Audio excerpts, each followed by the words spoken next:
Welcome to a course on calculus. In this lecture, we are going to examine the continuity of several functions. Let us get into it. Here, the first function that we are going to check is f of x is defined in the form of 10 if x is a irrational quantity and is minus 5 if x is a rational quantity. Now we will have to check the continuity of this function. Okay. In the previous lecture, we have seen the equivalent definition of a continuity.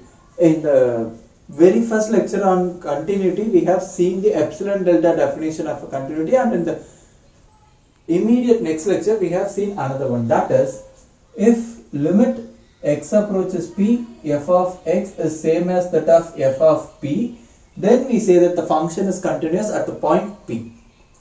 Right? And if the function is said to be continuous in a particular set, that has to be continuous at all the points of the sets. Now, before getting into this, let us define the notion of continuity in a closed interval. Right? That is, we are going to define continuous functions on the closed interval AB, because we may be in a need to make use of this definition while working out the problems, so it will make you clear the ideas, right? So a function f is said to be continuous in the closed interval AB if the first condition is f is continuous at all points of the open interval AB. Okay, then what happens to the extreme points, that is A and B, right? F is right continuous at x is A. What do we mean by right continuous? That is, limit x approaches A plus of f of x, this has to be same as that of f of A. Okay. In the previous lectures itself, we have seen that a function has to be defined at that point to talk about the continuity at that point. Okay, so f of A must be a well-defined one so that we can talk about the continuity at A. Right? And the third condition is f is left continuous at x is B. That is, limit x approaches B minus of f of x is same as that of f of b. If these three conditions are satisfied, then we say that the function is continuous in the entire closed interval AB. Now let us come back to our problem. Here we are asked to check the continuity of this function. Here the domain is not specified. If a domain is not specified, what should we do? We will have to check the continuity of this function in the entire possible domain. Okay. Here x can be taken from the set of irrationals, or x can be taken from the set of rationals, which means what? We will have to check the continuity of this function in the entire real life. Okay. Supposing I am taking a point A in the set of rationals. Okay. And I am going to check the continuity of this function at this point. Okay. In this case, what is my f of A? F of A is minus 5. Okay. Now I will have to look at what? F of A plus and f of A minus. That is, limit x approaches A plus of f of x and limit x approaches A minus of f of x.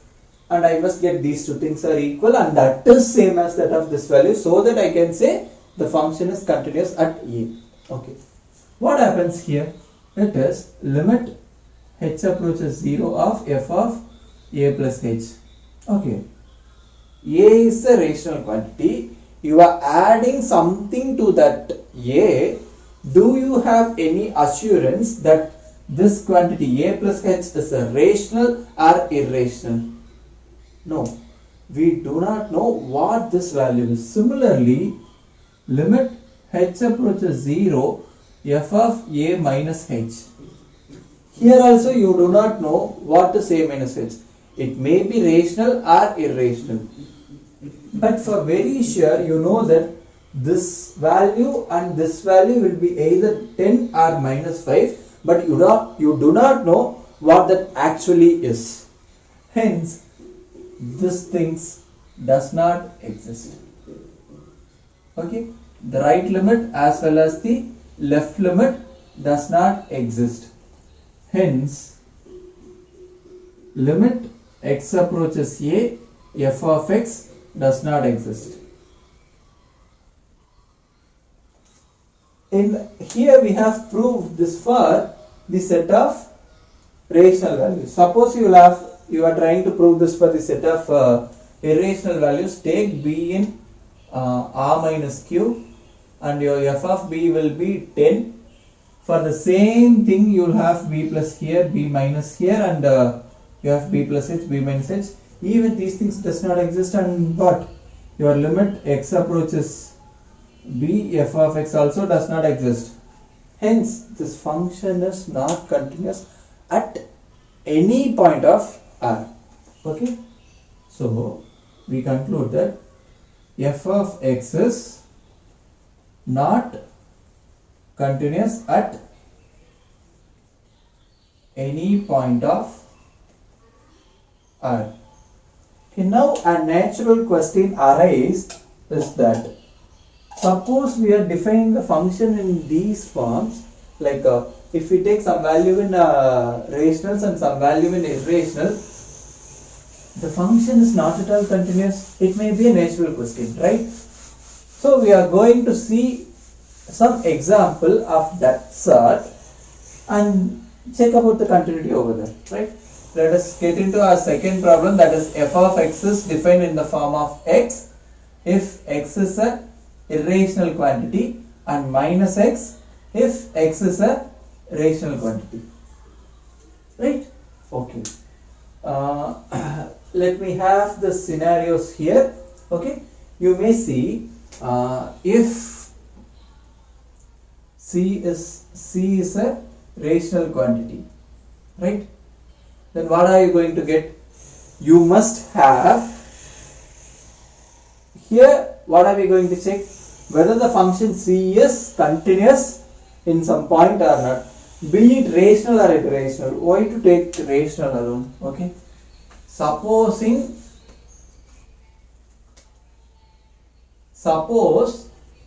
f of x is continuous at x is c. Okay, if it has to be continuous, if it is being continuous at c, then we will have what? Limit x approaches c, my f of x is same as that of f of c. What will be your f of c? It may be either x or minus x. You do not know what it is, right? And here, this limit also, you know that it is either c or minus c, but you do not know what it is. Okay, suppose if this is the case, then what are you going to get? Then this gives you, this tells what? There is something hidden idea here. This has to exist and this has to exist and these two has to be equated, right? Only then we can say, if this has to exist, then what? This value and this value must be same. But when will it be same? Whenever these two values are equal, right?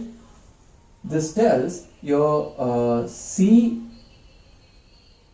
is same as that of minus c. When it is possible, your 2c has to be 0. This means what?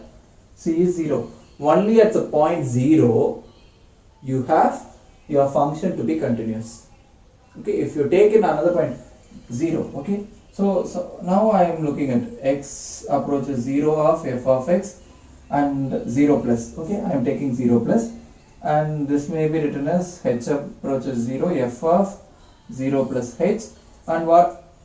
Be it h or minus h, when you give h goes to 0, this is 0, right? And similarly, limit x approaches 0 minus of f of x, this is limit h approaches 0 f of 0 minus h, be it h minus h or minus of minus h. When you make your h go 0, this is 0, and when your x is 0, that lands in the rational category, and therefore minus 0 is 0.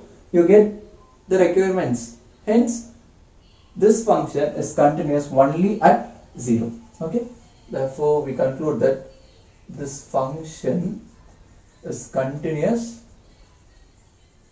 only at x is 0. Right? In the upcoming lecture, we are going to continue with few more problems on checking the continuity. Thank you for watching.